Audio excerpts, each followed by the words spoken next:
Tapi pekia Mele Manusiu, Ilaisaane, Barrett. Tapi fahu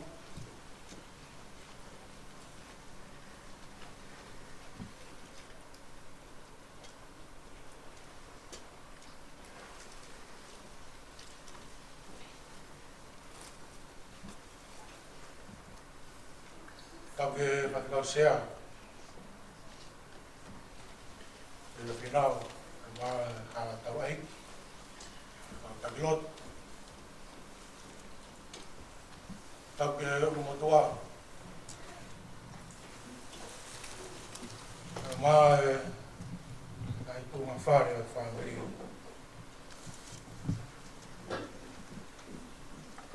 Tapi David Ma siaus kau fata be maru be e vahanoa tabe whanau Michael e vahanoa kau be e Kelvina Robert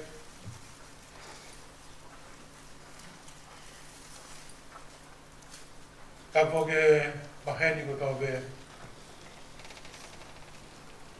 Konga me Konga whanau brigim tau fatahe te fkoi Kuke mua ke whakamari e ku whakakloak ka te kausea Kuhiwe ko e tū e aho Mono whakau mea, koe lau monu ai ko mrau tātua. E tō e whohe rotu, e tau alo whakataha i te whoi. Ai pēr koe, ma tau kei ko whai e tau whio whakaosi, ko tau whāwiri whakaosi. O koin whakao ai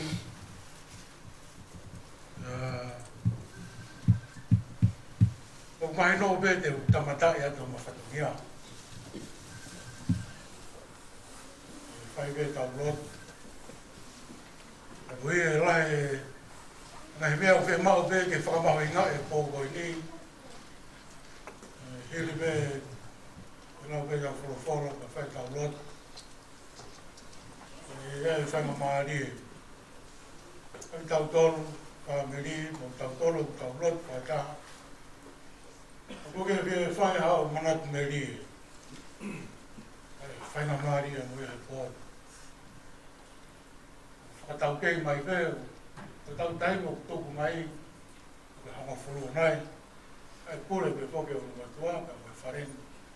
Nā hipa koe tau loto, mo tau wheo hi, whakaosea ke manatu merie wai pē video e toki whakakata e whakakaosea e konga whakaosea tau whāmiri e pōni.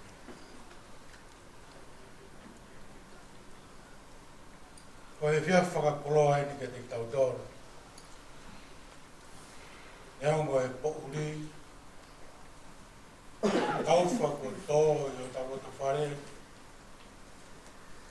kei māmangia pe ka venga whura. Tau whatata mai e whia koe ni, neongo e tau ngoi a Mele e ko tau whaang. E ko tau whatata mai e whai e tau lot whakawhita, e whakawhamiri. E nei mahino be maoni oni, e moe off, ai otua ko tau unasi ai. Whai tau whamiri, tau hiwa bēmu mea pei lalo. E kui koe sāme te tau whamiri a he pōni, koe ua whitu e ngai sāme. Rawa te pēi ngai vēsi, i wangi au whitu mapuru māwaru. E ai whakao ofa, si o ngahi loto a.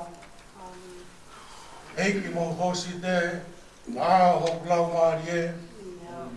Mea masani ange whau, si o ngahi whare tapu. Hori hok ata mai, te maonga na wai. Oi whaka.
Manusiu fare e cresce che caffè vai orai mata paolani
Manusiu e manupuna, i o whare tapuna, e lau puna fia ofi ki o orita.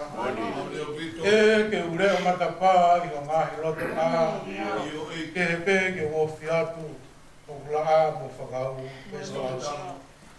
Eiki, e manatu moa, e mauna whoni toa, whanoa e skaina e, ai ke whonua e o whare, a maulaka atu heni, tupu ai pehe kresi, toki au he taka moa, māta ia e tua.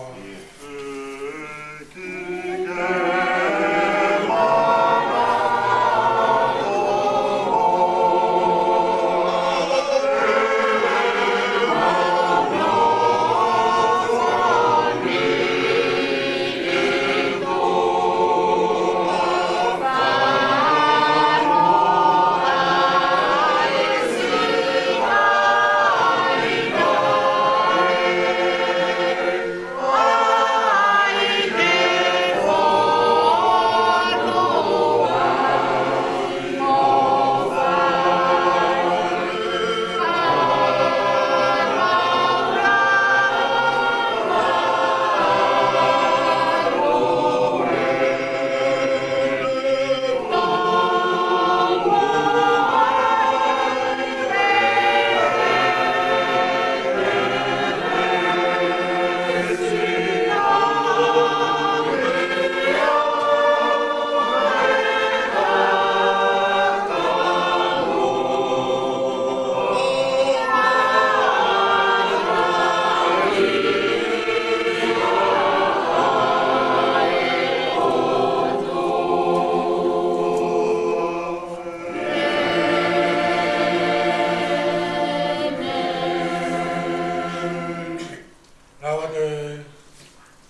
Ilaisaane, te ula pe he ula vese ni ma, e kai ke tau whānei. O whito Ilaisaane, o si hawa au māma, ma o whakamuui. E mana wahe ki a hai. O si hawa e koro e kumuui. O hai te ke teki ki ai. E unu ke te au kau kai kowi, tai ho kakano, ai whai mai ho kau whakamamahi, o ngai whiri, anau homo pe ato. E ongo e no fwoi mai hako ngā kau, hokulo tō e kai mana wahe. E ongo e tō kia te au ai tau, nā moia te uwharala pe. Ko kore mea si hova, ha mea pe taha. O ia pe te ukumi ki ai. E nofo he whare o si hova. E aho katoa e kumoui. E siofia, e whakawhofa o e ki, o whakaraulau loto i hono palasi. E te fufua i hono maru, e aho e kovi, e ufi ufi e toi toi anga, hono te niti, ko e maka, e te hiki au ki ai. Amen.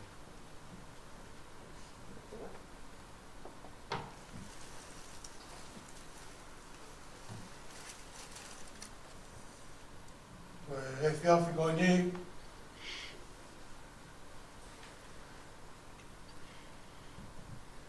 ko e whiawhi o makuina.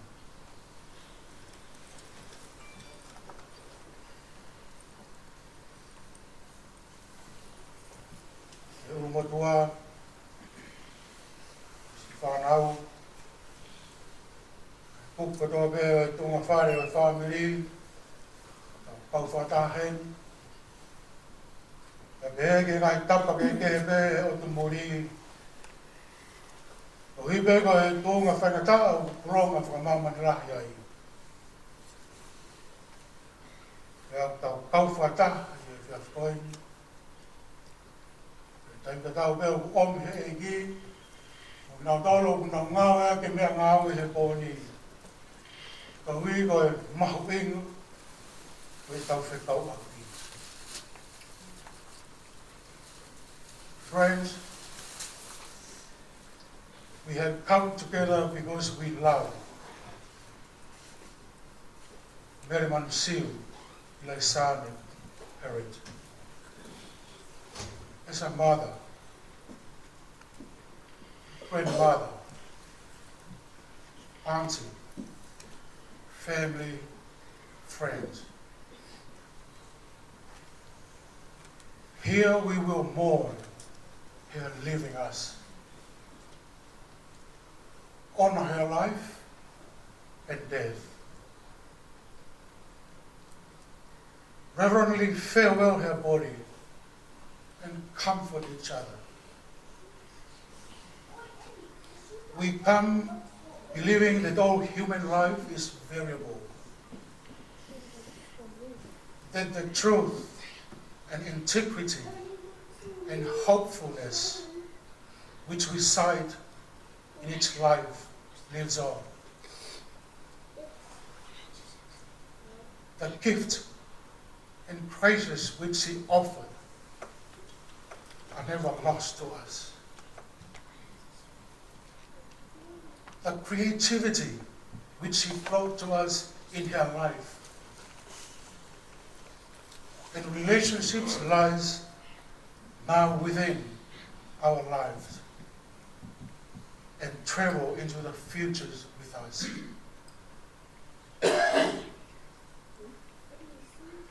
We bring our thoughts, our feelings, our memories, for our lives has been touched by others.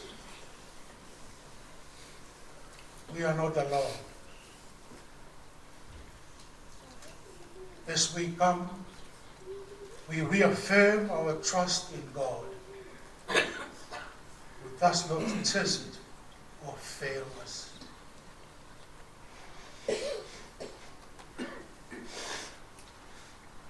On occasions like this, it is not easy to find the words that says what we are feeling and thinking.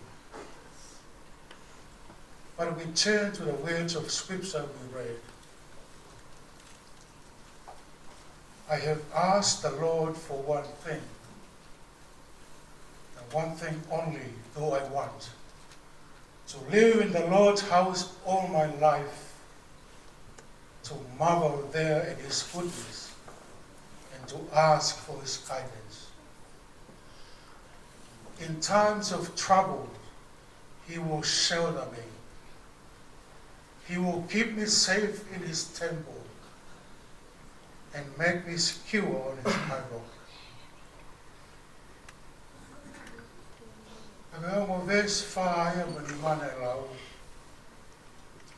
O kore mea si hova ha mea peta. O ia peta kumi ki ai. Ia nofo ki whare o si hova a kotoa e poui. E si hova e whafofa e ki. E wharau lau loto e no palasi. E tene fufu au i hono malu. A o e kovi. Tene ufi ufi e lo. Toi toi anga ano teni ti. Koe mata tene hiki au ki ai. Koe sāmea te vita. Ja koe sāmea, lau pegai koe sāmea Fakaeiki. Sāmea peke tu. Wheunga pe sāmea koe ni, koe sāmea au sia he whanonga anga. Ai ngā he tāpua ki lahi. Ai au sia he whanonga anga, ai fia. Moi monu ia. E koe taimpa tau pe whanonga ngā. O te whtau laka koe whaingata. O tana loto via sāmea. E koe Konga urua ki. Koe sāmua tū tai mana wahe. E koe hipo tau whakau kau ka mea tū tai mana wahe ai. E koe Konga ia no ua ne lau e tau sāmea.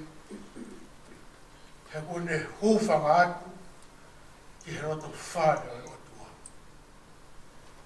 Tau gei beu hinga, ai tau tuk e mana wahe, he koe mo ui, mo hūwhanga atu ki he roto whāre o otua.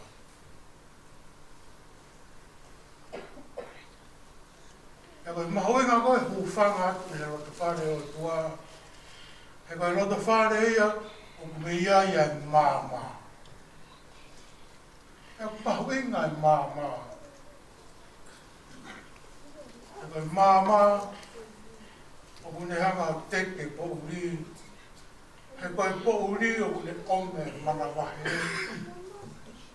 O kune ome ka kita e roto mawhasia. O kune ome e whaingata a. O kune ome e kuputu o. E ko hiko te hunga ki roto whare o tua.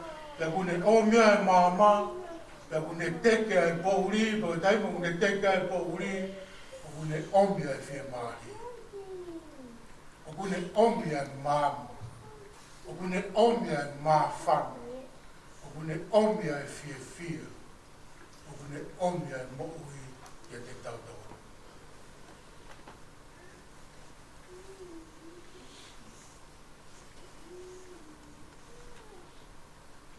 Koe mo vesi, whāma ni mana e lau. Koku loloto e la ve, ka me taranoa e sā me, koe uhiko ha mo ui, nā ne nofo whakalau loto, pea unga ki e whare o Sihova, pea ne ngoia e māwhana, pea mo e whia, pea ne inasi e mo ui, pea ne taraloto aki. Ai mea pe taha kune whiri ki ai e nofo e whare o Sihova. Koe koe nofo whakataimi o hange koe tau hiki tēni ti, a koe nofo maku. A koe ne nofo maku e whare o Sihova, pea ku hiku pe ia e nofo taingata. Koe ngā whaingata e taimu te whiri ai ha mea. O reu toi pita mai au sila. Whai mo fua pēr no omi ha taha mea ke te whiri me iai. Apakua ki mea pē whāma o tā mai, whiri ha tolu ena alu moia. Mata mo fua pē ke te li aki ha taha. A te whao e tolu o alu moia. Aku whainga taha ka pai e tala mai, whiri pē ha ki mea e tolu. E tuku mai e mea ku nima mo furu. Tala mai, whiri pē ha tolu e alu moia. Whainga taha. Taimu te no whai o sio te lau me whika o lau i ke nima mo furu. E āsili ai, e mo ne whakao whawha, e mo ne toi hāmasani, mo e ngahi mea na te nofo, whakaanaua ki ai, o kau mai he nima mo furu. Ka wai ke te toko pe tolu e mea whainga taha. Te ua noa ka pai te tuku maha mea te au. Ara mai toko peha mea e ua mi helu. Mea koe mahaunga i ai. Ka koe whakararama koe ke whai e te whiri. O hi ko te sio mo te wakai. Ka tamata ke havala o tō rato. Ka kai ke te toi lava whakapau. Ai mea ke te whiri.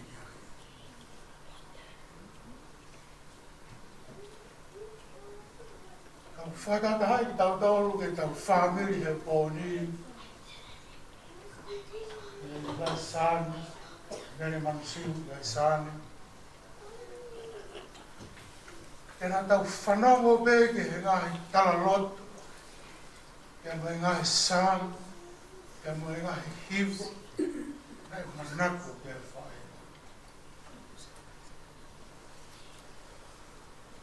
Ia ku mahino ke he tonga mo ui, mai whiwhini, nā e ne whiri ke nofu, whānu e o tua, o whakanaulau roto.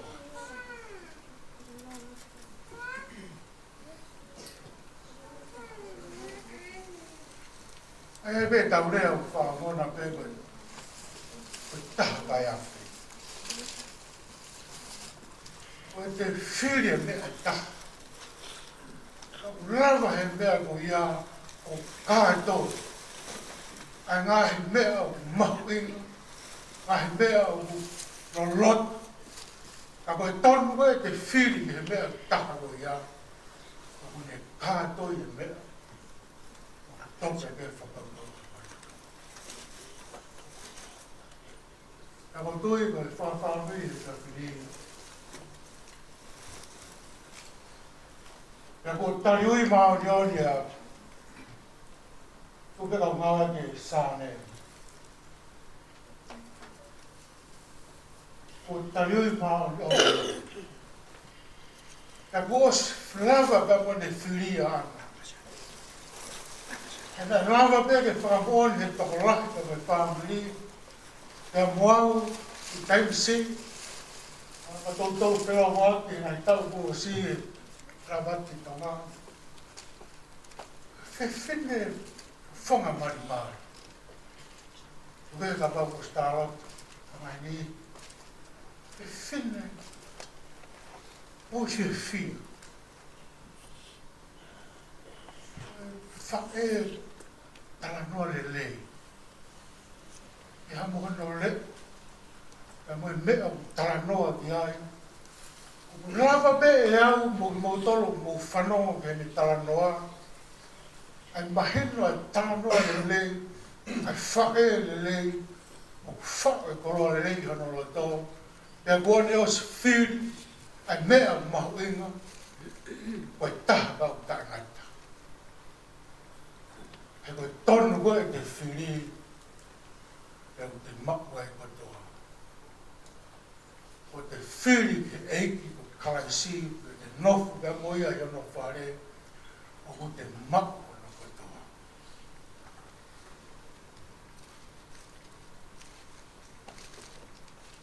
Koe whae a koe ni tau kau katai tau.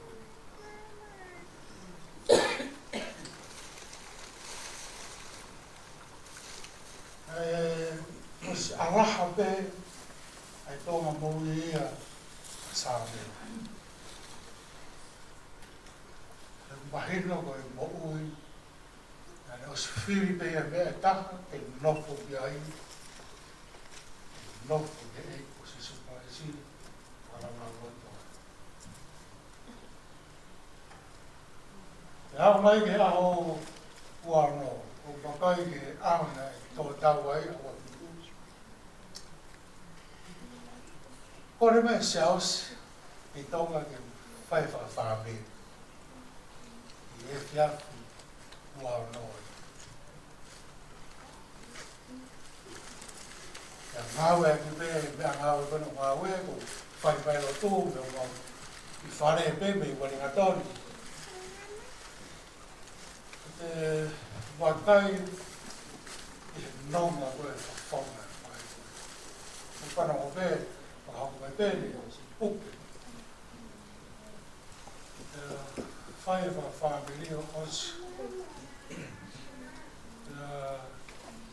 Hiki hake whai tā, ane huruki mai whawhonga whai ko ni, o kune tokoto pē, o kune nonga pē. E whahau me peka te au, kune moho. Anā ku iro pē o kune whanonga. Ka koe taim nai hiki haka mea whai tā kano whawhonga. Ka tue tā mai sāi, sio whakamamau e pe koe. Sio whakamamau e pe koe. I ki, i lau mai pēo i konga e sāme ua tolu. O ilo pewe sāme, whakai manako ke ko tau teke re kā, lau mai pēo. Aho koe ke aho wa whitu, whakahoko mai, o tō tau e. O tu pēo mea saos. O ilo pēna e whainga tā. Nā ia manai ke whamiri, ko aho ia e mapaki e whaa. Ako tui nā pēr, e rota e ke kau, nā rao mai sāne. Ako i taime o ku tāna roa pēka. Ai pēka i taime o tau moe, te mamot. E ko hai tēne tau, ko tau a tau. Ka kone mau pe whanau o ia, kone whakaike he kāi. Te neonga e tōho tau kahiro i mata, ko i tau tangi, kai tau mea ta. E tau whiu whangarongaro, e tōnga ko ui, pa kone ala hanga. Ka kone taimpe ko sio whakamama, ai whaka e, i whare koe, lai whiri ke whakarau roto ai, ko stuku e ne toka ngā ana. Taha ko whine hena ko ne tāna mai. Pea neonga koe whakamasiwa ke te tau tōnus ki whanau, pe koe whanau. E o tau oe peo, tau tangu, tau tengi hia, he koe tau whaanga. Koe taimi ta tau peo, tau moe e whia. I o tau roto e tau i loe. Koe whiwhin, koe whake, koe pui, koe tua whiwhin, koe mehiki tama, na e tonu e te whiri. Koe te whiri e whai, e nofo ai, e whakarau roto ai, e koe nofo anga ia, o tae ngata. Ko tau tolo ina hoko ai te whanonga. Ko tau tolo ina ko tau te whai hik tēni ti. E koe mea ko tau pēo, ko tau whiohi moia, o iai no ngata anga. Mea ko tau pēo, tau whiohi moia, o mea i tono ngata anga. A koe mahuinga koe tonu e whiri, o ngea i koe a koe aho ua whitu, neongo na alaha pē tonga mui, ai whae koe ni. A koe taimi koe na toki mapaki ai aho ua whitu, ai hangeo te manongia. Ai tau manatu, mai tau talanoa, he araha mai whakawhōko, ai tōna maua. E ko tui koe mea kumau i ngā. A koe pia muau, rotonga e tau maku e whainga maari o e moui, o mahuinga peke whakapau e ta whiri, ia hei koe whiri, na e whai Mele Manusiu, Ilaisaane. whiri me mea ta. Tau mako na kotua. E whai a kea tau whakawhiau he whoi. E whai a kea ko tau teuteu ki tau whakamāwa e ka moia a kongongina. Na koutui. Mahuinga ka tau tole hoku atu e whanonga ka mai wholau ke tau whakapau. O tonu e tau whiri. Ke tau hiki me nofo whakatangata. Ke tau hoku atu me nofo takata. Ke kaunga whawhiao. Ke ingo se suklaisi. Ke Manusiu, Ilaisaane, Folau, toka, nong, ke mari. Au whawhonga e te whānui. Mau whawapau e mau tolu koe ni. E mau whiri. E mau nofu. E whare o se hoa. E eiki o sisu kalaisi. E le ome māma, wa ke koe māma kukumura i ai. E ta wiku o te ke koe tangata. Amen. E ta rota.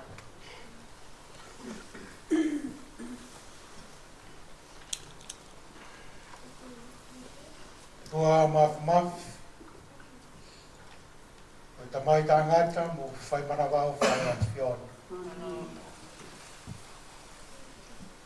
Koe tuki o ngahi tui. Koe eiki o ngahi eiki. Koe arifa pe moe o meka. Koe ki mua pe moe ki mui. Koe kamataanga pe moe ngataanga. Ai a whiona e kamataanga ana e fōfō noa pe mo lala. O whak lau maria maoni o ni pea ke whola peke tupu. E whai teu ngā rangi pe mo māmani. E nau mo ui e whakatupu pea e a whiona.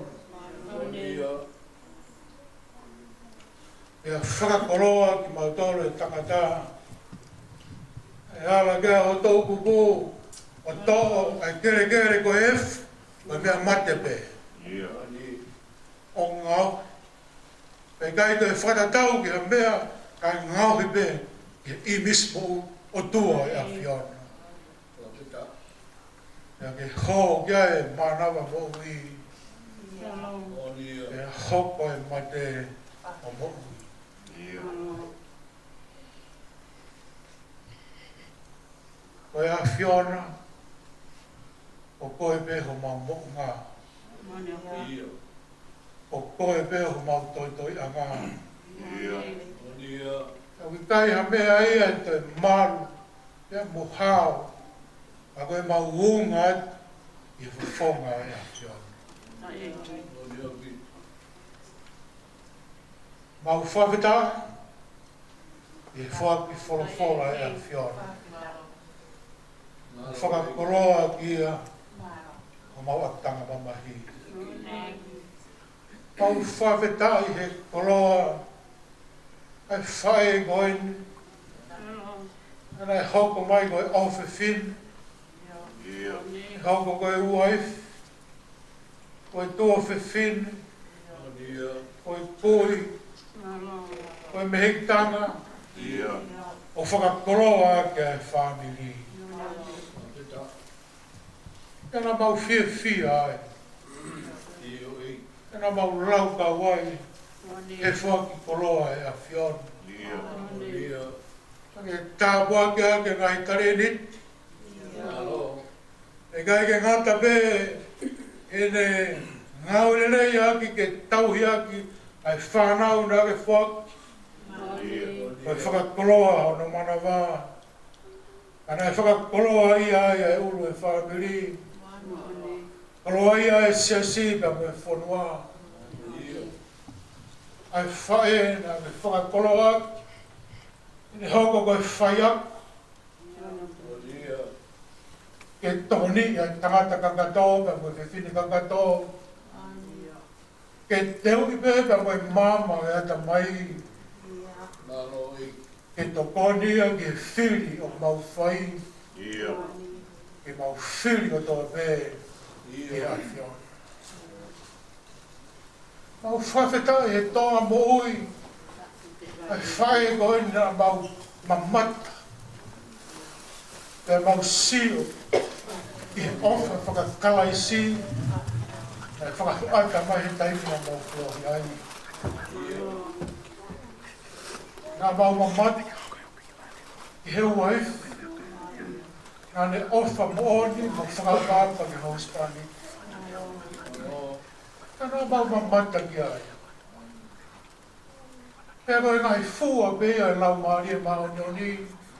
O ke whakakoloa mo whakamanati a te maudolu. Ai ngai fua e mo ui.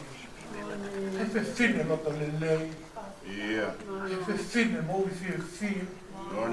He fe fine talanoa le lei. Ai ne talanoa kai mau upu e fie fia. A ki nau tolo ki whanonga talanoa. Nau ngoe maa whana ho nau loto. He koloa le lei. Ai tupu loto hene mo. O whawhetai omi e whae le lei.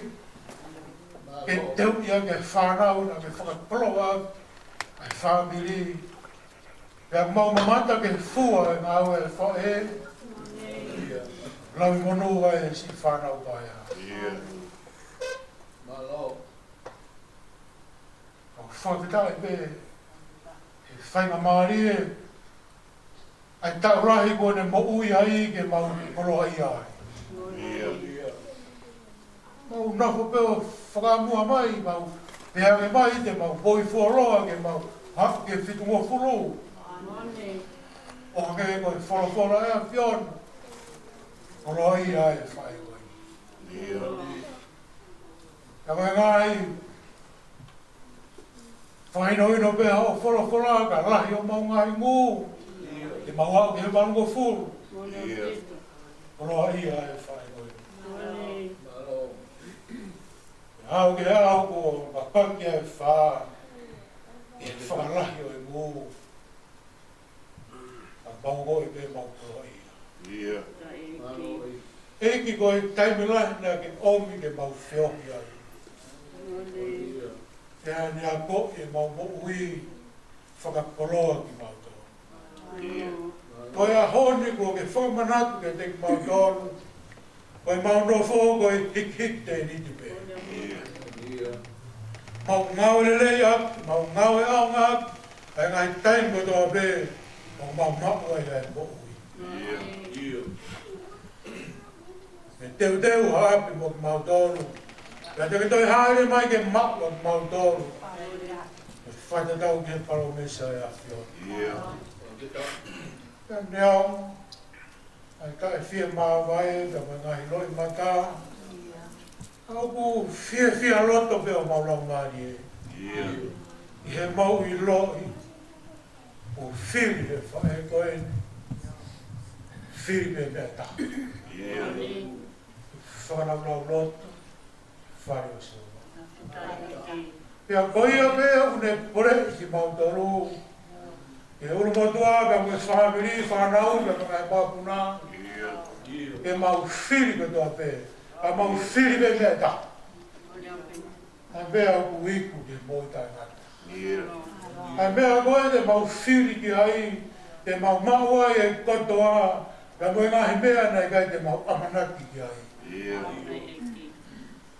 Mau rota te otoa. Ko hi koe kōmoimi ka mwe whawhiao mau whai. Ngai kōpo e ngai whamiri e tapake ke. Koe wahanoa. Te mwe loto. E nau ofa mai. I whiohio mau whai e kōpo. Nau e mau loto e nong. Te mwe kris. Ai a whiona ke loto lotoi. I ngahi atanga ko tō pē. I ngahi tapa ko tō pē. I tōng. Asteria ke Amerik. Ngai whanua ko tō pē o whae a ngai atanga. Ngai hui pē koe whekauaki.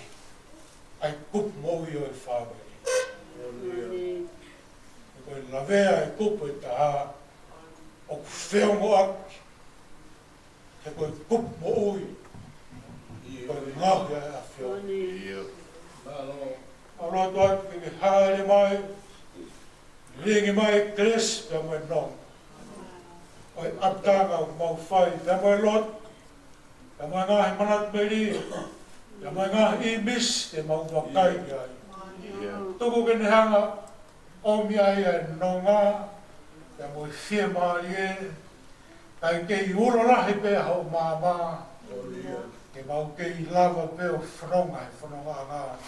Ai whanonga me taimi i tāniti. Roto atu me uhi, koe noe ngai lotu, koe whio ianga e whia koe ni. Tau kau me whaikangau, koe whatangea rea pongpongena. Tau pai atu, te whapurupolo ai peo, whakaivia heo awhio. Tuku ai peo nge mau inas, ia keres, koe ofa e. Whakati mātoro, ke mea ngāwea ki neongo ke kahi waka peo pai pai fu. Ka mau lova te pe ke whakai e whorofora e akio. Mōna e loto mau hake atu. Kore kai toa ngai mea ni, kais ka mau whako. Mātua ke wakita pō.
Siva au e tuku hau siva.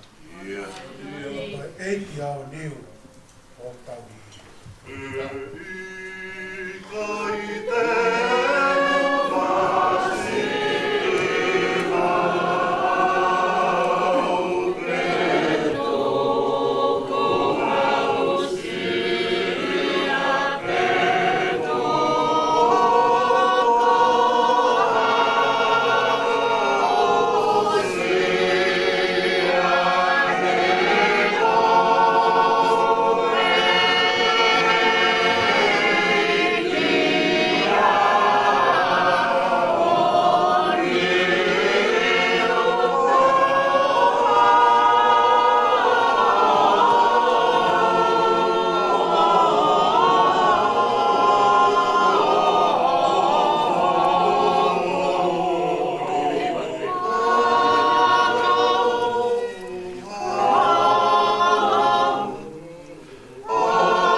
mai Patonia ka hau ka mai ka kau ai pak uil uta lo to ako ke no o pa ho e walo ka ton ke ve vai ako ko la ke ya ka no ai ho pa ho it's way fi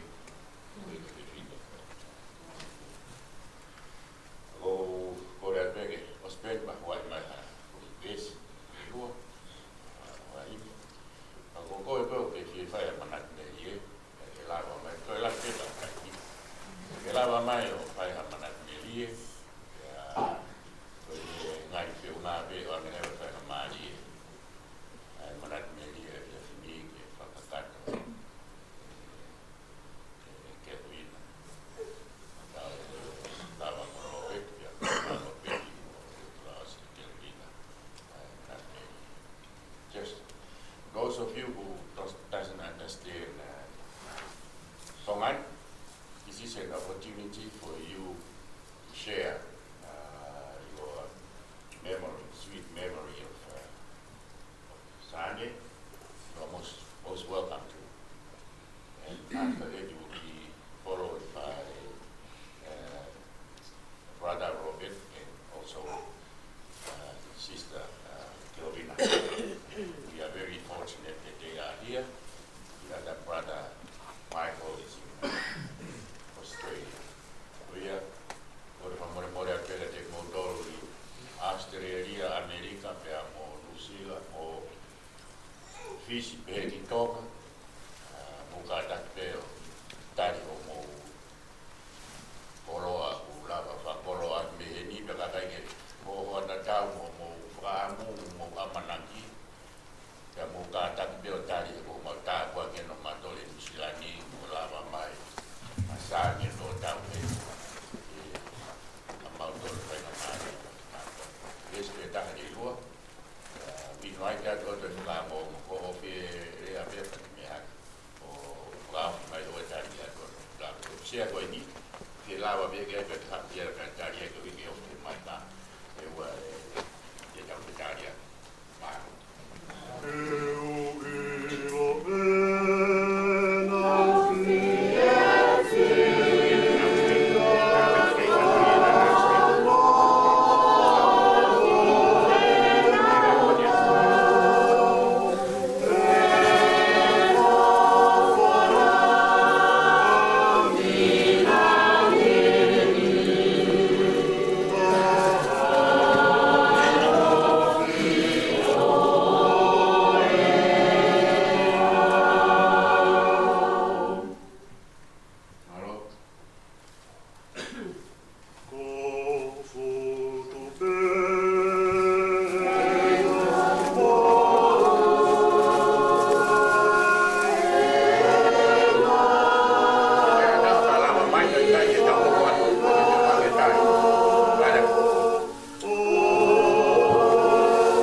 Mele Ilaisaane, Barrett. Ko kutanga taiki, ko leiwa finau.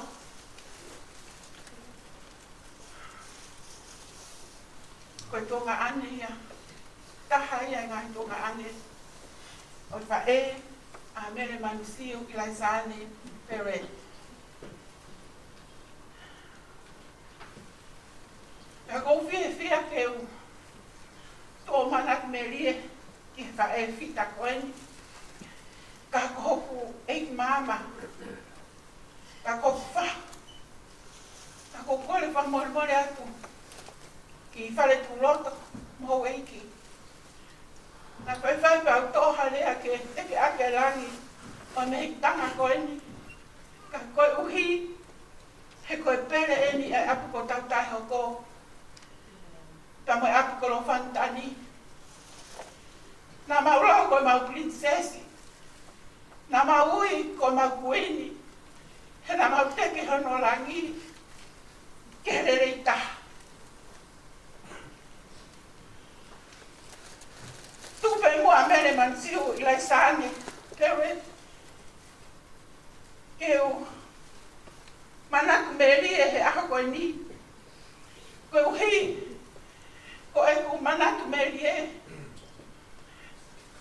Koe eiki lahi o e whamiri. Kanane whakamasiwe siwa ia. I hono tuunga. Kanane to'o ayanga. Whakatō whilaro, whakaaki aki mui. Ka ko manu Mele ia ai. Ka nane tuku mai koe sipinga. Koe whai takanga. Ka te kontonu. O ku mafutu pake. Ko au. Nai more e ku tangata e kia le ilua whinau. Ko kei ta ua. Ka aweho he whaeo mau whoki. Mo ki te hena ku salong whinau. Ki ta tak motonga. Ka whaia e tuku hake keisi. Ka whi mau he whae. Ki hoko e te ako. Hau e whae. O omi ki maua. O kore ki arupeti. Ki omi ki maua. Ki hoko e te ako. Ka whua e ako ka omi ki maua. Ki he api homa mehi tanga. Ki hoko e te ako. Ko Mele Manusiu Ilaisaane, koe pahalangi. Kana e kei ke hoko koe pahalangi, ke ene mai pahalangi. Kana e pahalangi peia, i hono ngā, hono teke hono rangi. Ka koe uraki i fuafua taimi nā kusio ai, ka Ilaisaane. Koe o mona i he kunofo, e api, o ene whine e kia tui fua. E tau mai mei muri, hina e lahi anga pene nofo muri. Te hau fia keu mamata ki hoku mei tanga koeni, ka hoku tau kete, ka koe tau kete eiki.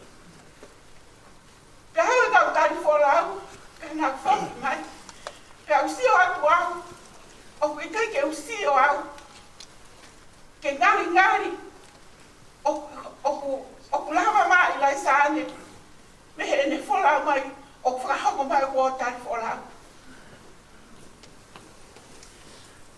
Ko usi atu wau, koe pālangi o ku hifo mai. He koe whewhine, te mou mea mai pe, ki hono tā, na aku pehe e au koe taha o kau stā, e ki whaiva, o whiku mo fulu, palu mo fulu, ki mo ano mo fulu. He koe uhi ko hono whotunga, hono whofonga, na hange peia ha pārangi. Ka hifo mā, a tau wholau, o kai ke usio ka Ilaisaane, ka usio tau ke he pārangi. Pea kai ke, pea toki, whanau peke he tamai ki la rahi, e nā ui ka Ilaisaane, pea mahino rima ke te hau, he koe uhi, he kai ke tupu hake, i he eku keisi i ke mamata ke Ilaisaane. Te aho e taha, koe anga mahe ni, he koe uho ia, koe kanoloto e whamiri, koe he ofo whani. E taim nei ngā ue ai, a lupet whinau. He ku ngā wāhinga, koe taim e ne kai kua tā. Sai maa me kai hoa tāwe ke abi. O puifua.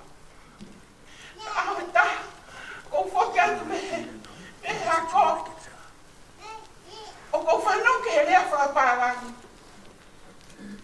Tāna noa whapārangi, ka koe pārangi osi pe ia.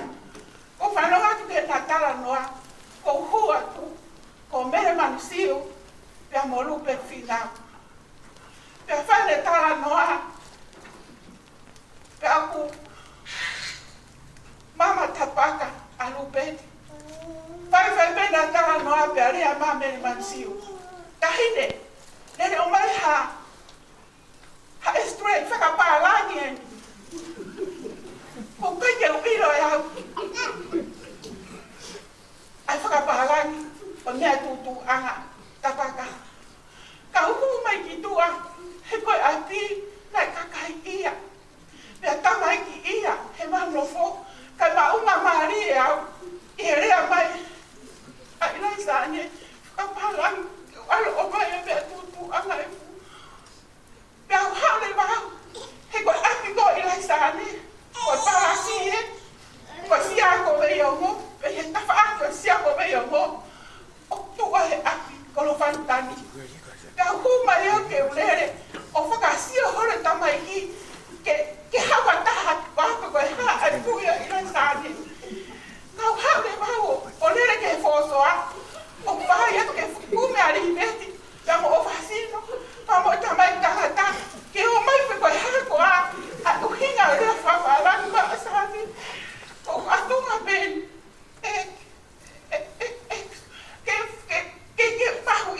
Ke mahino ka te au. A rea whawharangi a mai sane ko mea tutu anga e. Tutu anga tapaka.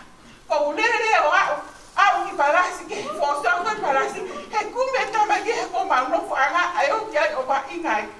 Ara pe ke uso ka tapa ko e foki mai. Ko foki mai ko ya. Ko whakakau. Ko mea tuku anga whai mua. Ko hane mai a alwa. Ko kutoki rea ke he ko mauna na ko na mōra. Ko hape ke sai moto kuara ko whare. Hawa kura o tutu tapaka alupetia e ke si puha taha. Sigareti pe kako ko futu e ahu. Pau hare wa hawa huke sai poti. He ko mahina tau. Ko tako ko x-ray tau pe hau. Ko x-ray. Hare wa to atu. Ai mea. Ai te ko anga whai mua. Ala to o tuku atu. Ko tuku atu o sio maa sa anu whanama o mai kau. Pau pepe waha mea whiara. Pau pepe maa sa anu. Tahine. Ko tawe e pu ata na ko alu e ko toka. Ko sio atu ko halaia. He koe pike pilo pe tonu e mea whai. Nasi tu hake a sa anu. O hake he funga sai poti. O to mai a mea tutu anga tapaka o tuku atu kanu perfita. Ilaisaane, koe paloparema, koe English o koe paloparema. Koe uhi ko wanga whakatoki lano. Koe tangi lahi. Lawa mau whakatoki rea. He koe eki lahi. Na e mea atu a whare tu roto. Na mau tu e mea me mamau tolu. Na nau ilo. Na mau ilo me mamau tolu no teke. Alagi o sane. Tako e ko manatu merie. He koe whewhine. Taro hono whaka. He te heka ene. Ele wholau. Hono ngai wholofola. Ngai hana he ngai wholofola. O tala noa e mo oia sane. Eki lahi o e whamiri. Kana e whaka aki mun. Te keike usiut o tahau ia sane. He manofa koro motua. O ne hanga o whaka. O whakawhi eiki ka te ngwato. Nai, o whaia te ngwato. Ha, mai ke ene. Whanonga pa wane whola mai ki Nusilani. Nai, taiko tabe nai ha o tāka ribeti. Pea ko ribeti ki ahau. Pea whaiwai o a one toka. E moenga e mamahi. Pea mawale wa kume mau ki whewhikau. Si aina ko enes wong. O mau. Leira kuoria ke mau o au kia sāna. Kia hiri whai to tū. Ka mau whakatu ki koha. Ke tokona. Kia kore more atu sāne. Puhai e mau lere mahi. E koe te whakau. Pea te parema ke taha upa. Ka koe uhi. Koho i heni ke mau i heni. Ke whai hawa kalelu. Mua whata. Kai toki karo a sāne. O kui kai. Tap. A bitu. Te whare mo ke kore whakamore. Kore whakamore koe ha. Ko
sa bula vina.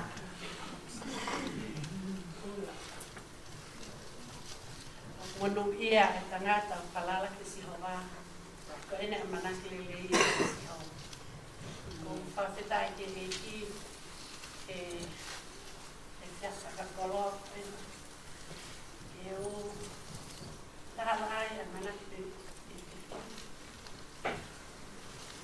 he fitu tolo e maolera ki fis e ata kalomu e mari mawata yo no fuai fis e o tempo e ana te ke mari e asane kone mahalo kone a pake ki tātou furu o hona whanga whereni o na ia koe kau fine eitu ea na ia ia he lentonu mo au mo ofa wa mo ofa e ma no watu i na tolo ai fanga to hoa e ni na lau pe ko pa wa pe ti a me ha na fa lahi ne o mo na kai ke ma o i ko i ai pe ho ma tu o kana lau ka o ma lo to he na wa ya na te blai na ko tala no ke lo to sane tai mea koe o si loto sāne ia i he uofuru hono ta uofuru tuku pe e mau whawhanonga te hala ke o kono whawhwereni koe e lue lolo hako he whine lue lalu mau lue te hala ta mai sāne au loto na e ongo whakaori e ka mau he lotu a koe lue loto sāne ka mawheka mo ka mosi no koe leni o si pa mai tarangi he o mātua e mau lotu nei fai ta mai una tua mo fa se sel ka ko mo uia sa ni na te a oi ka tai ki ta mai ta lotu ka ta ho na to e mo fa ka ori ka ko o se anga to nga ko ma to na mai ka sa ni fis ne ki ta la mo eti Barrett na i fisi pe ke taula ka mo hoa I tonga I foke na ke lava no fo I fis na pe mai na no ko foke mi ke o foke I fis ke taula ka mo hoa I ku ha mi ke o tonga o mari ko mo to pe mi fis e mari pe Heleni fis ko nga I lotu I na o si na fa ne sa ne ni ko hino ka ma to ke mo ne ame holo ki ma to he nga yuf mo e ngai mea ta vo me fine mui ka ko fe whakapala o hangi ko e na tau whanua na tai mo na whanua ki ai misiteri mo ui ai whanua ko e ki mea ke te ilo ia mai e mau kai ki mau lava o ko e mea mau o ko e te iri fia na e ke mai ha mea ka kai ke te ta ka neongo ia na hanga sa neo o hake mau mo ui he mo ui lotu. Pe ko whawhetai ke e ki. Whawhetai ke e ki. Kau tala noa peki fo tala noa na ni whai. Te kua tau pe ko whetau lapi mo hia pe taha mai. O kune tala noa mamai pe ki whangi tō whakalotu. Nei ai ne hao heno au ki ko orea. Koe mea ai ngai ses whakatataha. Mo ila John Wong. Te ko hai I Korea na ia e me whatataha mama ni. E toa sāne. Hapela sāne whai ki whai tala noa koe ni. Kaure e whakapālangi atu pe ke whai tala noa. Tara me sāne. Nei ai motua, there is a man. Na e, taimigo he metodisi. You can move, you know, you can praise the Lord. Te pehe sāne. Na e tau te pe motua o kai ke lava ia he hau koe malanga I mari so he always praise the Lord kan o se ate sapate ko ma hono foha on family he praise the Lord te pe hanga leva hono foha na fi ma hono e taranga he hono ilo he hono foha fi ma su hono ene tangata iki Dad, I'll buy you a shoes if you a pair of shoes. if you stop praising the Lord, ale mo tua tau te whare o. Hawe malanga, ki kamata malanga mo tua manatu Yesu. E fufi e mawe Yesu. Ke toi whaia te hawe malanga, kamata tu, a te ose a te sāpate. Kei sivi pe poke he poha. Sio holo e hea sio te poha, te tahutu hiro oe. Tanata e ki. Pai pe ko hawe malanga ia. Vai au pitoi. Kai ke whakamau we motu a ko kaila. Choose or no choose, praise the Lord. Koia, he kai ke ta ofi. Ai. Aki mea mamani e tau whakawhitai no tua. Nei whakakatai po giahene kai whikau he kua o ke kosi. Hamau whaasai ka praise the Lord. Ako taimini ulakange now praise the Lord mo worship ye. Yes, you can't stop it. Koi mea koi ke tau whawhitai e ki ke lang e ki. Tami ko toa pena haka whiwhine ki hen. Nei taimi nahe. Hau ke mama tai tohi hono o whiwhine. Te area mai te hao mo hono hoa te hea te vina. Ke mō mai o no koi whe. E ko ke iako. Mele mai te wawatu ko te hina. Nā ke whiwhia. He nai lau au i sāne ko hana te hina. Nā whaaru ki tonga. Te au holau te whamere whae. Ki o te nā uiro. Ko ne whanongo pe. Ku whe kumianga o mai au. Ke matara no. Nai tahimi ko toa pēnā au. Nā ne lau pe ko hana te hina. Ko whawhetake eiki. Toa kau whiwhineni, ko takatakai o roa e nau petia. E o lawa kau ko whiwhi o lawa le te whatau. E hao ke whipo, ko e te puke tāni tēne, mau ake tokta.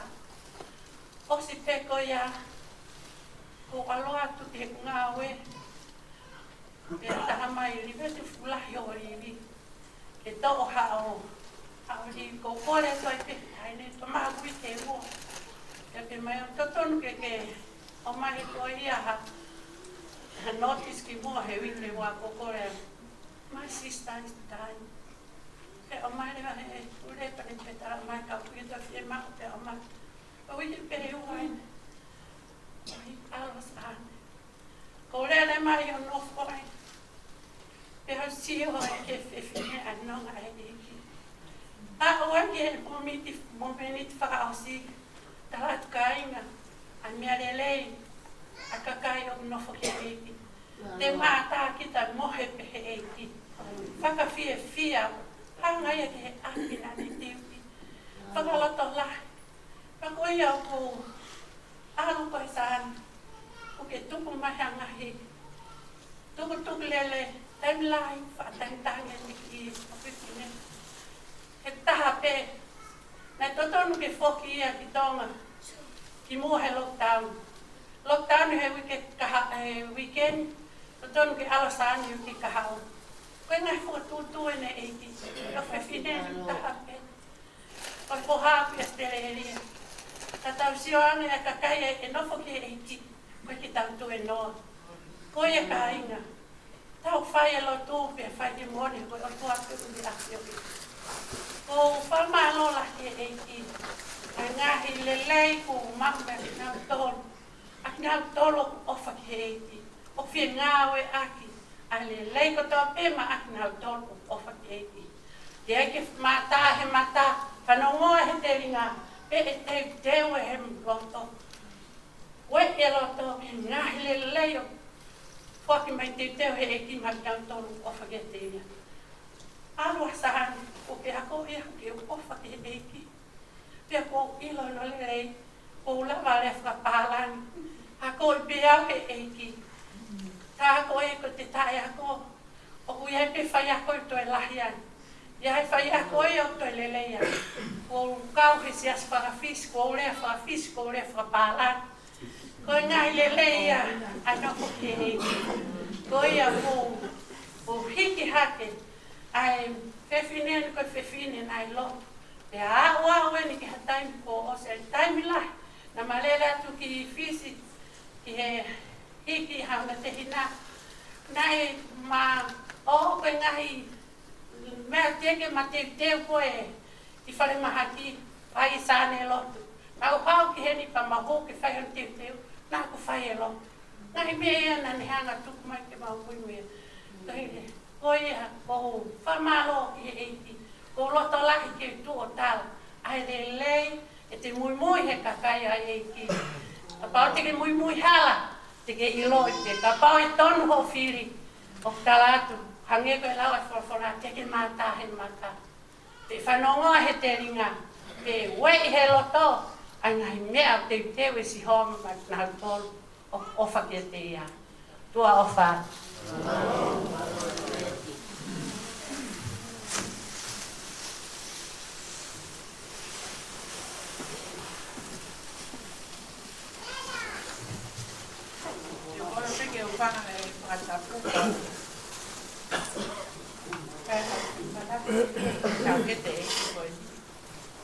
Ko ki ngā ko toka e whanga, ko whiwhine au o lo pet whina, whika tolu, ta mau toko ono, ta mau nai whika nima he whanau. Ai au lahe lo pet, pia hoko a leilua, ta mai ako a sinia, ko na e lehe e straight. Pa mo tong te au lewa ko sisi, ai ako ta mai ako a liveti. Kona tu whiwhine nai toko tolu, ai pala ka hape ko saltui fua, ko whae ako e aksame. E hau kakarisi kamafi, te mo whane, e keke na mau hoa, na mau mofo be na kai ho.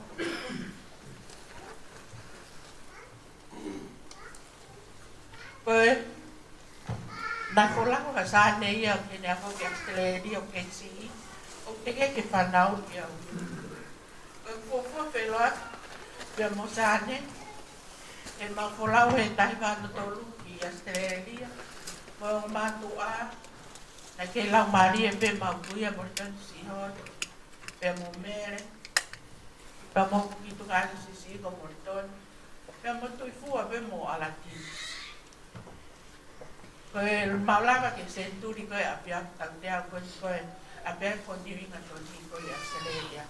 Polisi a koe ai siasi, ai ana e ako ai mo usmea ai pe ai tupunga koe ni whamiri he apia ko koe ni. Pea, koe fufua whelaki a mo sāne. Taimia koe a lolotonga ako whakawhai ako sāne. Koe mahalo, taimi koe a mahalo ko tau wano. Pea fuasia po koe ka sāne, tahine mani, tahine whaafo ofa kuto a sāne. Ka koe wifu ko mau family nai lahi. Anu whituku mai nā tō kei ki muri. Ko wa mama o amo ko tau ki te tau e mo fulu. Pea nā tupa ke au ia i hifu ka tala pea ki tahine kolo wai. Ka taimi koe na whola mai ki muri pa, whakafok mai hangu mai toa ki nunu. Ka koe toka lahi ia, koe ki nau ile nau tolo aku i tahine au e hangu mai toa.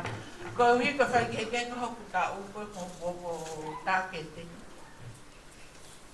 Ka koe ana ko furu tupu, nai alua ka hoku tā kete taha ko whare aka. Nā lolo tonga ako i whise hoko atu ki Australia. Lolo tonga ako tangatani ki na toni. Pau e whak mo sāne, i ai mo te vita, Havili. Koe nā ia mo mamihitanga ai ko whani. Koe nā ofo o whani. Pea te ango pe e mau. Kana i whuma heni a pito a sāne. Pea mo tangatani pa mo whare aka i hanga e nau whiohi koe i Australia. E kau ilo pe he taimi laki. Koe lawa atu ki tonga. Taimi laki. Whampa pe takai tari. Ki wata ata. Te whawawhi anga sani ki loma. E taponi am.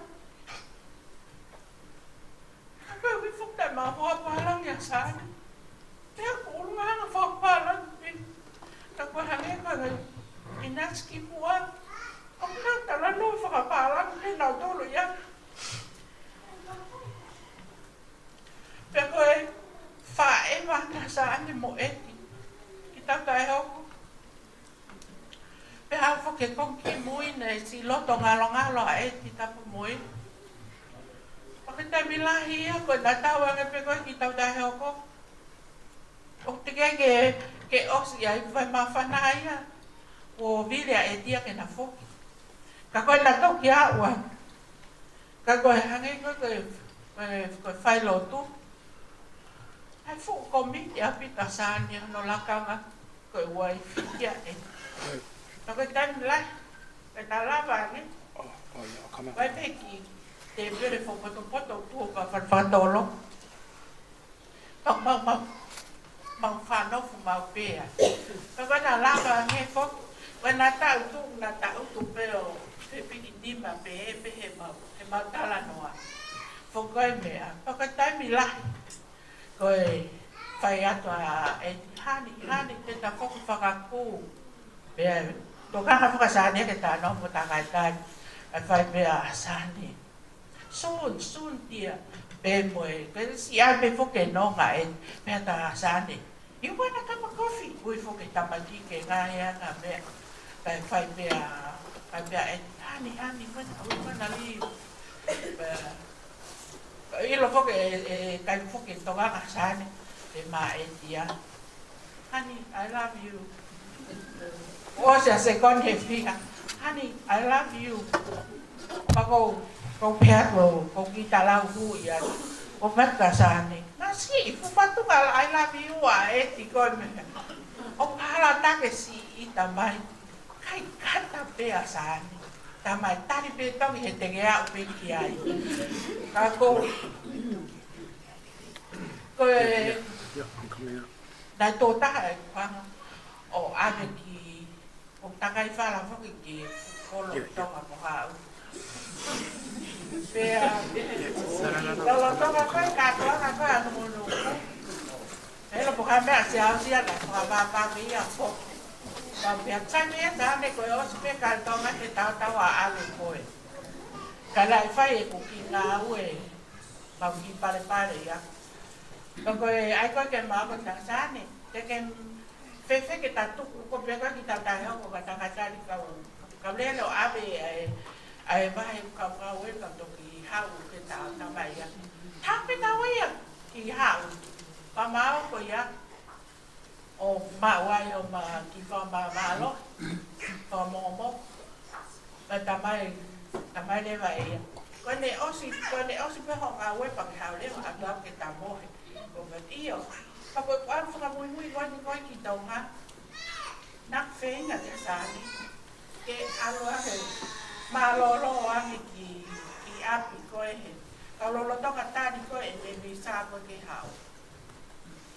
Ka tātu ko tau tāt ka se aus. Tā ka sāne pe ko whe ake te wala tai koe ke mao mai. Tala mai siaus. Ka whika aena, pau tā ia koe. Ta mai sāne tongi ko kore whapore more atu ka koe. Ko mo ua o wae ki patongia mau siasi. Nā mahu inga ange ki ha sāne. E ne ngā ue whakalotu. I he neongo e mau toe atu a mau tolu koe ke mau o atu. Kanai mau inga ia ke pia sāne ia. I e ne ngā ue whakalotu. Ka ngā ue whakasāne ai whai ako. Taimi kan nai whoki ai a sāne me Australia koe ki Fiji. Ka nai whetu take a ngelewa. Ke tangata eiki ke o mai a mo tā paita i Fiji. Ke maa. Ka koe o hi whoki ko osi alu hokonga tā ke te o mo tā kaitani ko nai muri. Ka ko whakawhoa e mau whae tā mai. Ko osi whe unga pehe tā mai ko e. Pea nā lava mai lewa tā paita o nā nofo mo sāne o ako i he tau i tolu i Fiji. Ka koe hange koe wahe koe ni koe ai ongo te hita koe ni koe o ongo ko e ni koe nai tongi i osi. Ko tā heine ulunganga whakaufo pito asane. Le o moko fofonga mani. Tala noa le e ko lolotonga i Amerika walu mo futu pumo i maufine eiki. Kena si lava ka asane. O e vange ko alango vakai e maufine eiki. Pe alanga asane mo. O pore he ne sio. O ko lava o lele holo ko i Amerika. Eke vai po na yanga fefe. Ko tala. Ko i foka had no choice. Ka kia hata ke ape fine eiki i whare maha. Ka kupawa e peke te whenga. Ke lava whai i whatongia ko ia.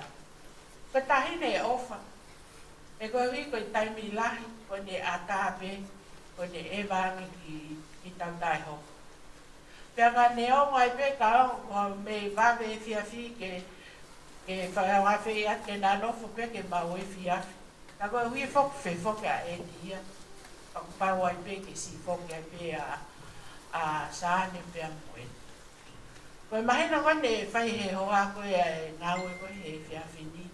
Kane pe he mai te wakatea. E tongi, toi wahe mai ange hao ma natu Mele ki a saane koe ki he mea. Ka wahe. Ka koe toku taimi koe o ku more a koe koroa. Koe te toki mau i ngā. A e te sio loto atu.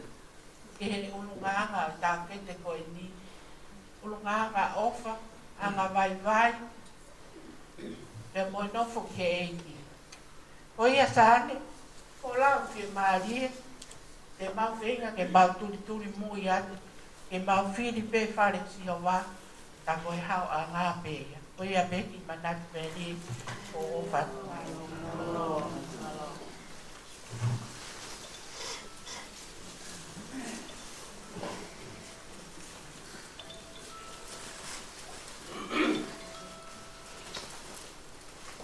Ko patela ke ki.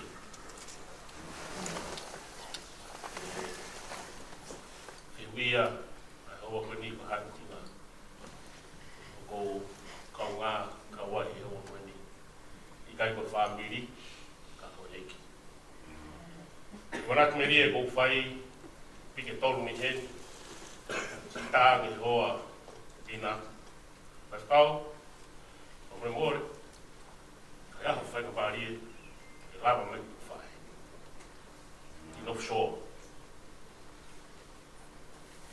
tari dia foi uma proclama do FIA já pelo hiri que ganha aqui o moco é o fenga vai me offshore fai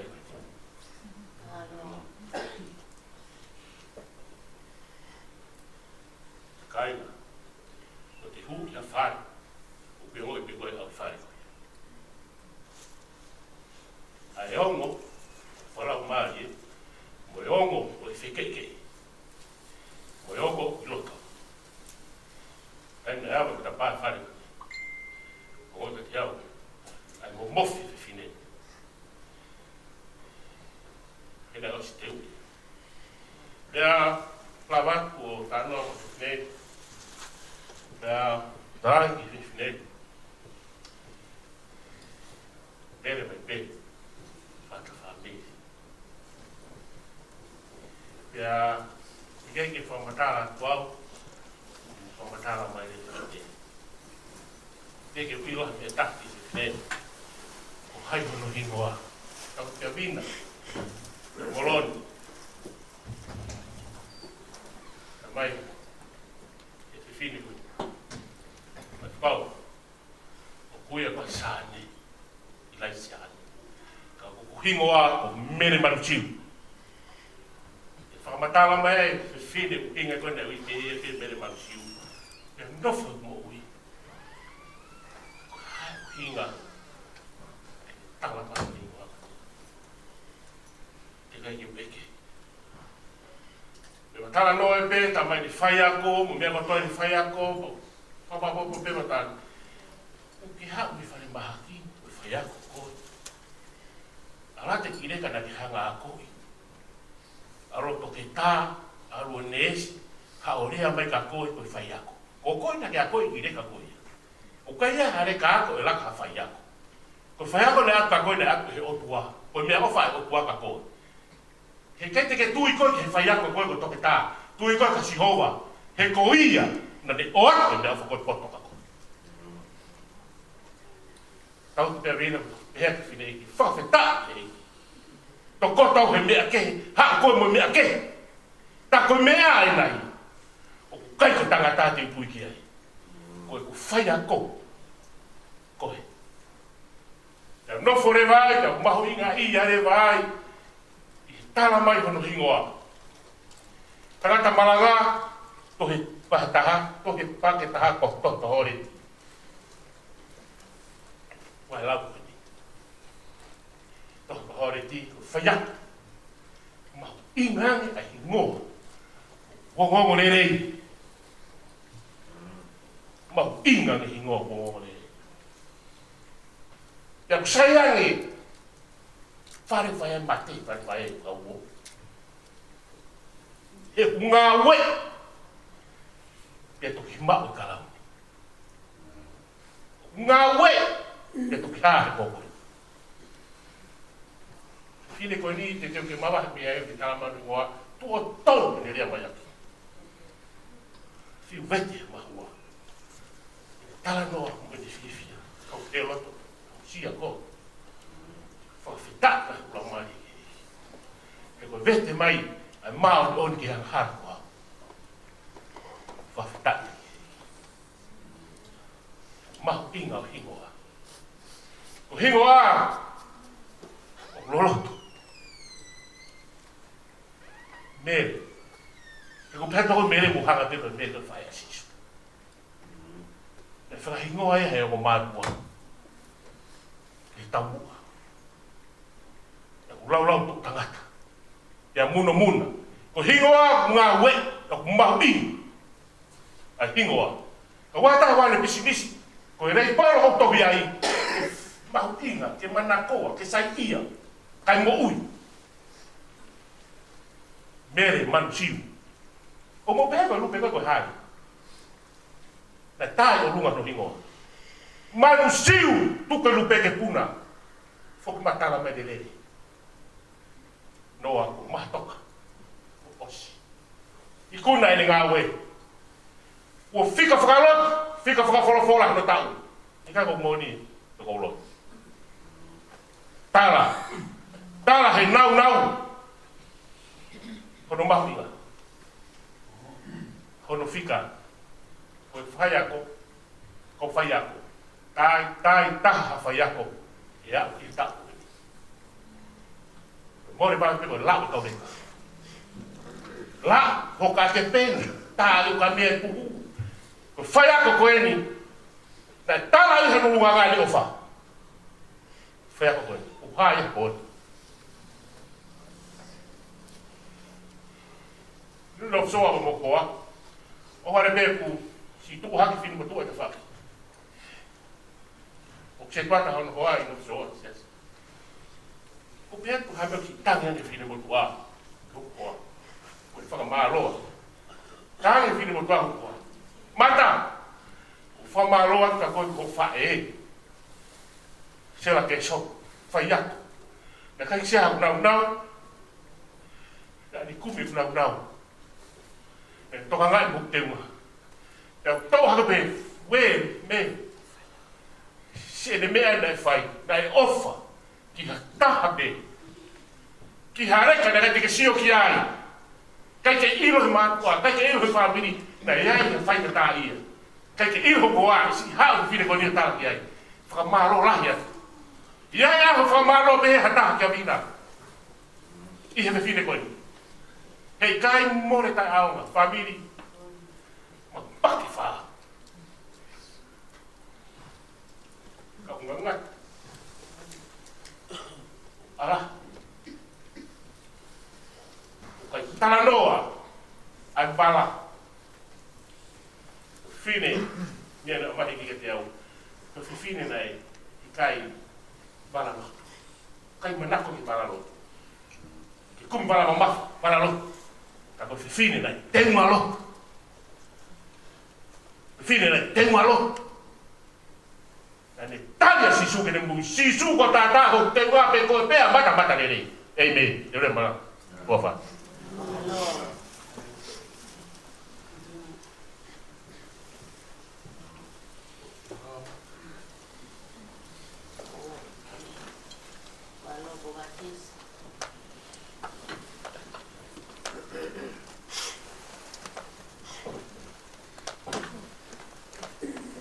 Ko kole ke upanga e ngai whakatapu o kamata aku ai whailotu o e Fakaeiki e Havili. Kai ata mo koe whaingamani e koe ni ke whai atu peha ki lea a ngā lope pia mo e whie kaunga mamahi pia mo Michael ko e foha o Ilaisaane. Nai whai a hao mau ako i e ako maunga tonga pia maulama mai pepe mo o ke tā ke whila toka o ngā hasi ata ko e whakafofonga o e kalasi ko e ni mina ku mau ofanga he atu ki ane koe i he tauwha ko hoki i he whamili lolo tonga taimi whaingata a koe ni pia ko nau lava mai kui kai ke mau mau hakoula e ko hasiliva ka koe mau komi pe pia mau lotu ke mau kui mai e kia te koe pia whahoka tu pia mau ofa kia mai ko o koe mau kalasi leo ko ko polo ata o ka e mau osi mai ka me hea pia ko ka o ku mau ke tau i te ai mawhana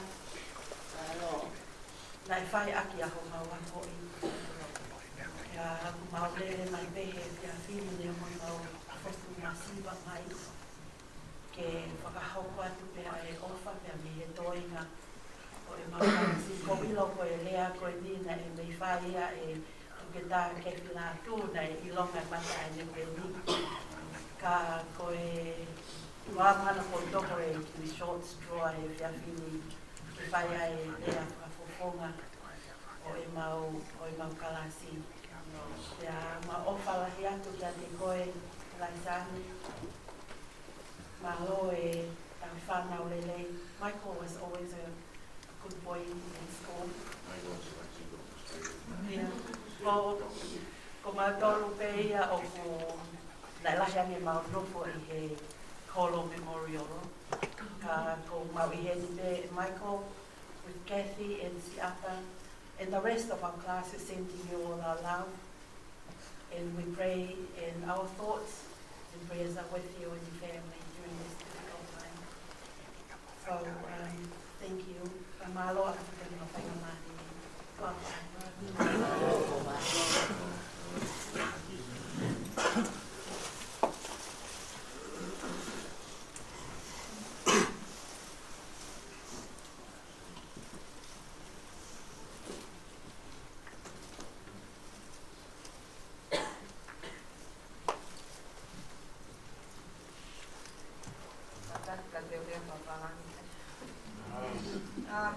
I'd just like to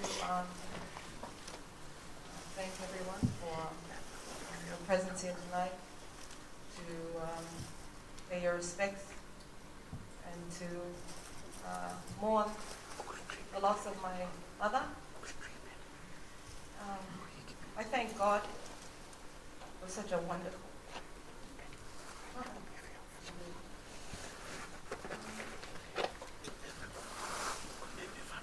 kind-hearted, compassionate, warm, loving, and so very humble.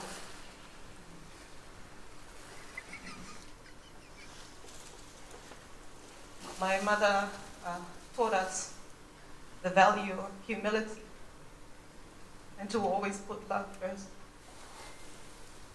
And we will miss her deeply.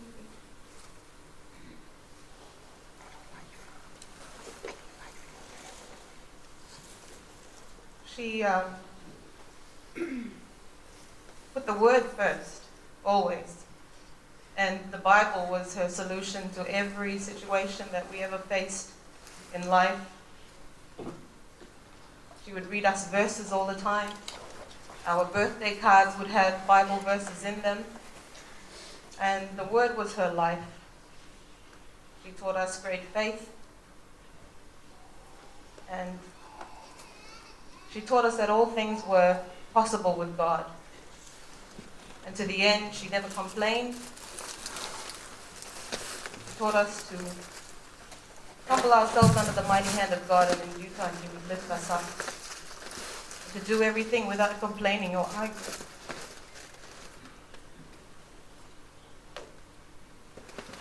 Of all the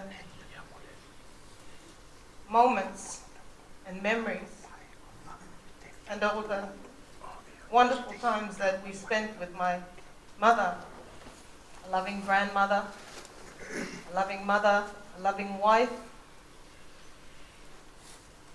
a doting aunt, sibling and friend, church member.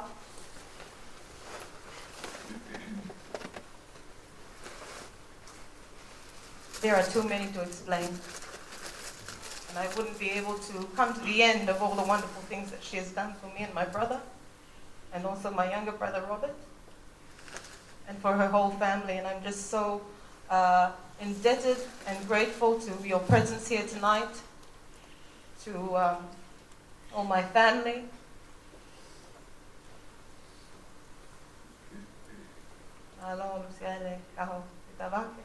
Thank you for gracing us with your presence tonight.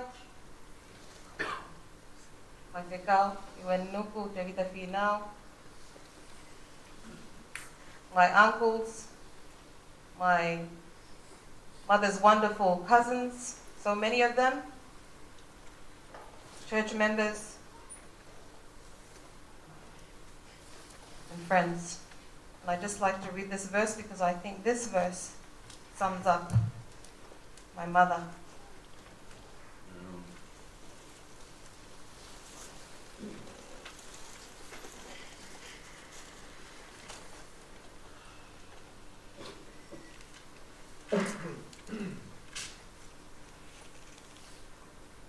Proverbs 31, verse 10 to 31.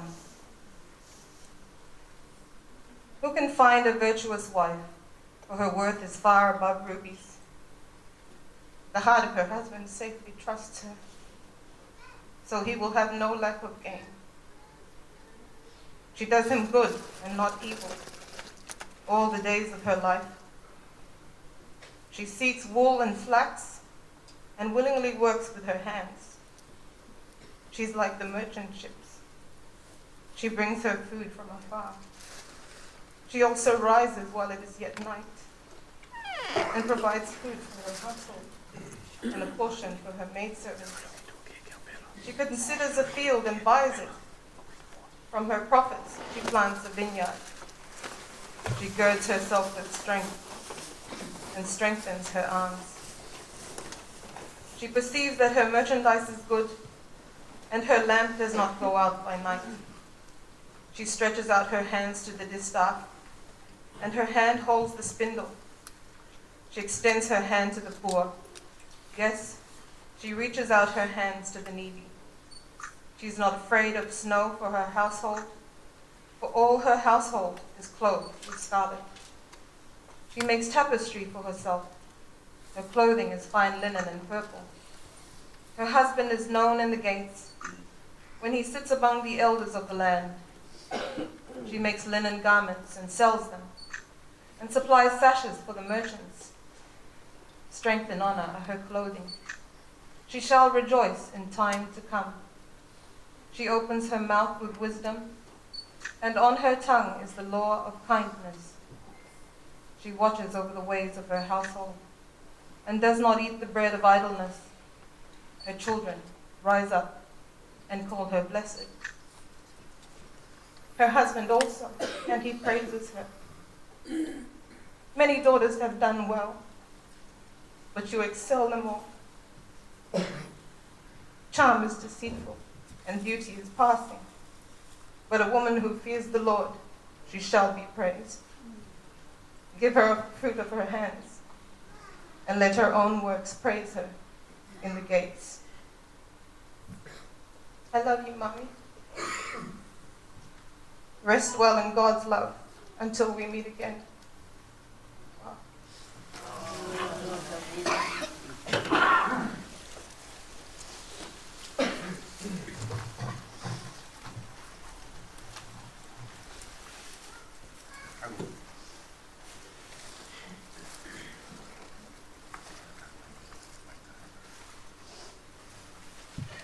Rose vai wa tau bes tau. I longa pete mo whai, mo mawe whai ki ai, whai ki ti, kai ko kai. Wa tapat ke tolu tahai o tua. Wa tapat ke whangau whae, vele Manusiu Barrett. Ko kuhinga ko Robert Sean Barrett nai pusia ki au e ko tamai ko maile mi ko mo tua. Pēku whae ko kato, ko whae mōni. Au kei pepe, nai hao e whae ko ni, ko e tamai pārangi, o ohi au, o tau iau ko whoha. Ka ko whawheta i lahi ki he whae ko ni mo tamai, he ku monu ia ke uraki, ke unofo he ape tamai, tamai pārangi, ape pārangi. He ku ke whotutupe e ki, ka pana ki ki u ao ke tuunga ko ni, ma te u kei tonga pe te u tupu whaingata iyo. But because of God's love, that she made my mom to be this way, Kelvina.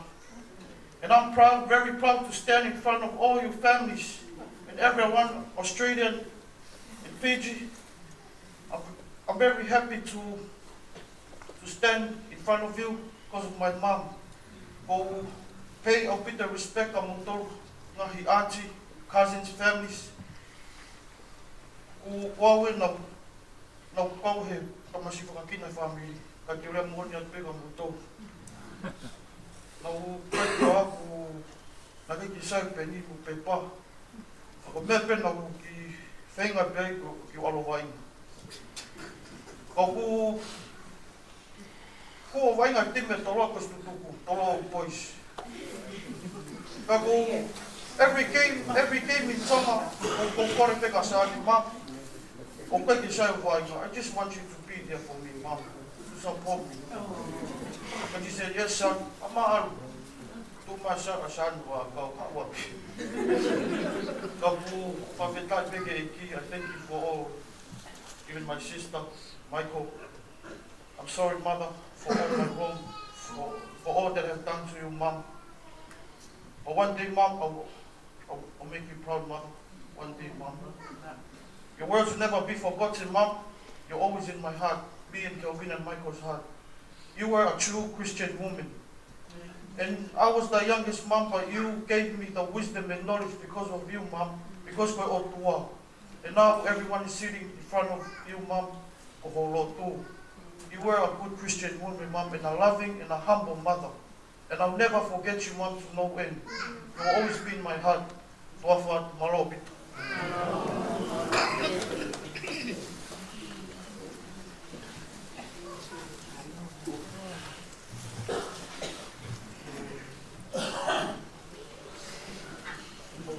Kore veke na ke ngata ko mai whangia utu ma whahini. O tonga tau tiwa ko ia te mai na video o te Michael e tato ate tau ko palama ko ia te pini. Osi pea ves ko ni o rea tape ne kataki o puru mai ai video o te ko ia Michael. Whahimi, o kau ia tiho o ia weko. E gai te kue noa o ia tumo. E ne komi ho pala o kou e whaingata. Teu teu ai kei nana anga o ia weko. O kutaumi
pakete ko Kelowina, ai aku nei Australia, ia kone lava ko ia, kone tau kokorewa, i tanga pe o ngahi ata ka mo iwa, o lotonga iwa ko ia, ka kore pe ke tau kalaurau loto, ia mo kamatu oka, ma loto pe ia ke tau tau pe ni, ko ia atua e o oka ko ni ka te mo tau kono ko tau te, mo mea mai, Australia, Konga, Fiji, le ki Hawaii ka mai pono arahi Amerika, ka mai ngai kei uke ke pe o kuarat le ngai ope, ka mo Silani po, ai ko kalama. Ke kada ko ko kai ke uru mai ai maro.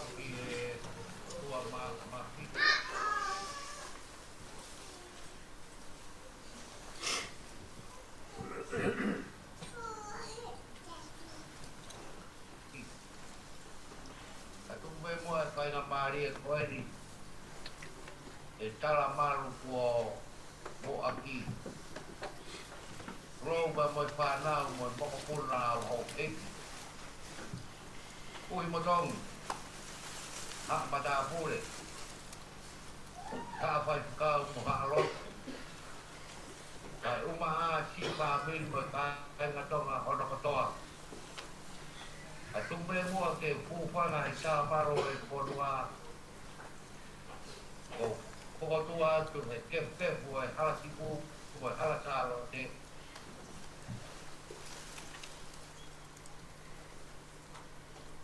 oi api kolo pantani o te ria halot mata ko pae ai lota kolo patua tumbe mua ke whatulo watu kai whakakakau atu e whahaupe ai kia kau ngā mamahi mo tatau ki a Aotearoa. Ko tau loa hano matari o māhiri e wākan kahi. Ta whisi. O whē hara ki e wai kau aki. O ko kei roka tuu ai whanga ko alo kaki. Ko hai tere taria e māku hoi. Tisa, tau ta hoko mo whare tu rot, o ku whakatua hoku roi pataha ku kei ku tolu e koi kontara a hoka.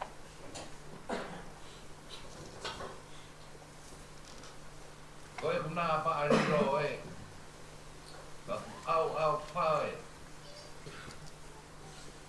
ai whiwhine, o tararo sia ko mei o mo. Koe kawa e me roto tatau, ua pū, ua hui, me roto langi. Tā koa koe noko hiki tēni, koe ranga ki kāni. O ato a pia kau ngā mama. Ia Michael Barrett, ia mo whānau wa mo hoa o whānā. A maa Kelowina, Roni, ka mo whanau. I he umotoa ka maa e whai kau sea. Ka mo kumpe kau a kotoa pēo e whamiri, whakatu whapine, whatehina. Ki whai kau, ka mo siasi. Watu e mau, whakakawan e mau opa. Mele whantani ka maa tau tai hoko. Ewe taru pet Havili. Tita ka maa te vita mo sioni pa mo whanau. Pa mo whakamokopuna. O mo kisia ka maa kiaos wakane. Isa si tākai tari me tau tai hoko. E mo kumpe kau ako tau pēo e whamiri i taunga. Tua mua ke katawa. Ka pauna iai harea. E ngari tō ki tua. A tō whātaungia. E ngari tie matamua. Wa ua ukore whakamore more atu. E ko ki tā puta ko tā pate ai. o pusi isi ma tau. Ka pūpanga he lotu le reia si Fakaeiki. Mele Manusiu, Barrett, Konga, Opat, Barrett.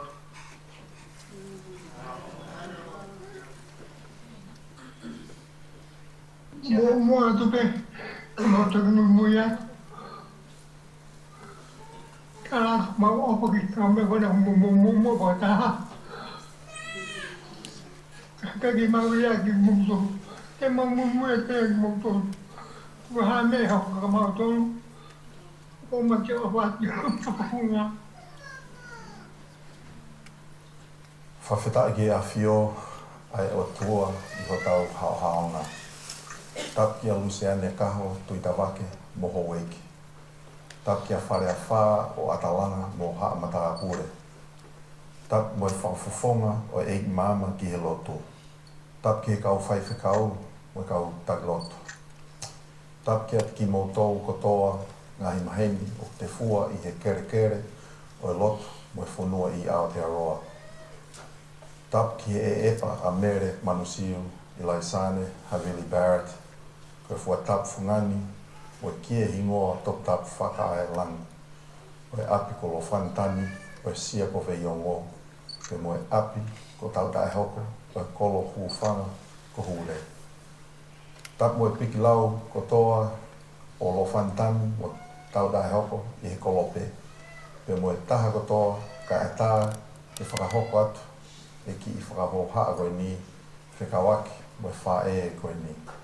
Koe tua whiwhine, toko ua, kui, mo e kau mea, pe koe taha o e kau whiwhine whita, taglotu o e siasi whakainglani I tonga, a ia o wiloa o Sane Barrett. Mum, forgive me that I could not be there to be by your side today, and to hold your hand, and to kiss your cheek, and to say one last goodbye. My name is Michael Barrett, and I'm the eldest son of Mele, Manusiu, Ilaisaane Barrett, known to all of us as Sane, and I'm very blessed and honoured to represent her here today. On behalf of my sister Kelvina Manako and her loving husband Lon Manako, their children Sophia, Aaron, Eddie, Timote and Mele, my younger brother Robert Barrett, and my beautiful wife Helena, and our beautiful children Jacob, Mia and Ella.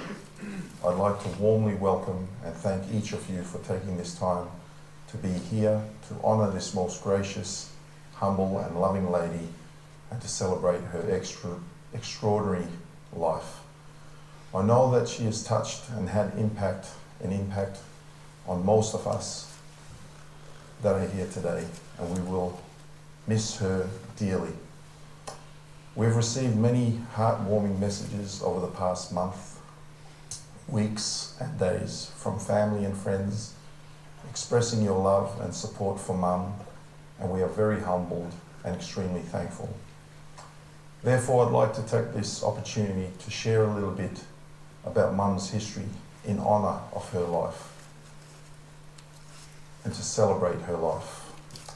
Mele Manusiu is the eldest daughter of my late grandfather, Tevita Alatini Havili, from Api Kolofantani in Kolomtua, and my late